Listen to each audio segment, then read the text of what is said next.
Is it? It was it's there was it was a weird feeling. I remember uh it was like it's like you arrived or something, and it had nothing to do with like the recognition. It's sort of like it's like a pat on the back from a community of your peers, essentially, that you love. You grew up watching their movies, and it's a almost like a welcoming into a club kind of feeling. You didn't have to claw and scratch and scream and to get attention. It's like you arrived. You was there. Like had nothing. I didn't care about getting a statue. I didn't want the statue because of you have to go give a speech. Like the last thing I want to do with my social anxiety is go up and have to give a speech to people. So it was a wonderful thing also to celebrate like with my mom as my date to the Academy Awards. Right, it was a really exciting thing, and then to repeat to get to do it again, the next year, very next year with my mom again for the town was, it's like, all right, cool, I'm done. I can just sort of mic drop and get out of here. And, that was, I'll always remember those 2 years with my mom. That's pretty fantastic, man. You could almost, yeah. I was going to say, because I felt like you were going to get clapped for that, you could almost be Arab taking your mum to Academy Awards. Yeah, I love my mom. I love my family. And you mentioned the town, and that's one of the performances of yours that I most love. Can you talk a bit about that role and did you know Boston well? Yeah, I've never been to Boston. It's a movie that takes place in Boston, a very, very specific small region in America. And if we didn't shoot it in Boston, it would have been a terrible film, or I would have been terrible in it. The environment, as much as a character, just like in the Hurt Locker as well, the environment was a huge character as part of the narrative, right? In the Iraq War and all that, right? So it's a huge, huge character in it. So same for the town, being Boston, Charlestown. It was imperative that we shot there. We didn't use dialect coaches.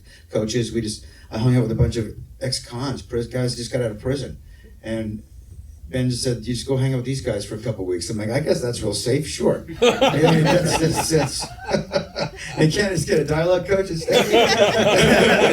Seems a little safer, but it ended up working out all right. Did you become buddies with them? Oh yeah, I mean they're glorious people. He wouldn't have put me in front of they're real criminals. Don't get me wrong, but they're like So what you're telling us is you're a bomb maker with criminal friends. Right. I'm not going to make it on this flight. I already got the no-fly list. I've seen your movies. You can fly on your own. What's it like to work with a director who's also known as an actor, known for his acting? Yeah, it was great, man. Ben's super, super smart. And I mean, one of the first things I asked him as well, because he had not done it before. Like, what makes you think, like, you're a pretty decent actor, you're okay, but then now you're gonna direct and act and star in this thing? Like, what makes you think you can do that? He's like, you know what, I don't know the answer. But what I am doing is talking to every other actor that's done this before me, with Mel Gibson and Kevin Costner and and tips on like what they did to star in something that they were directing. I'm like, well, I already like this guy already. Ben's also very smart, very charming.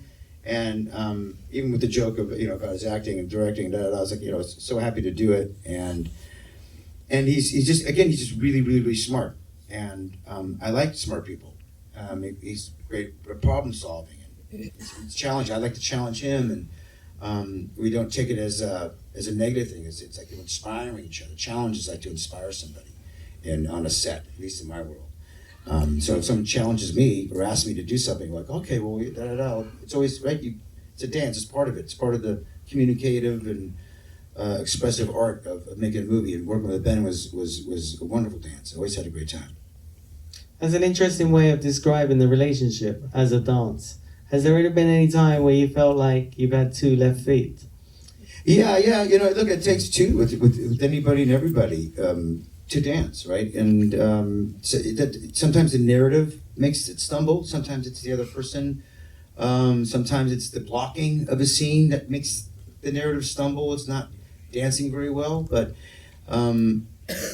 you got to be good and be fluid about overcoming the obstacles of each individual situation. But yeah, there's many times where it's just not working, or it's fine. This way you do, 5 takes, not 100. Let's figure it out in 5 takes, or like we got to rewrite this scene, you know. And then when you go on to make they're films that we might consider big films, but then you're going on to make the Mission Impossibles, like films where they're spending tens of millions of dollars and there's so much action. Does that change you as an actor? No, I mean, I eat better. He has water? Yeah. You eat a lot better, and working with Tom is so much fun. And that's much more physical type of work a lot of times. Super, it's nice to be part of a franchise that's already kind of established, so you already know how it kind of turns out. You kind of already can envision what the movie already is about, what you're a part of. And so it's pretty exciting.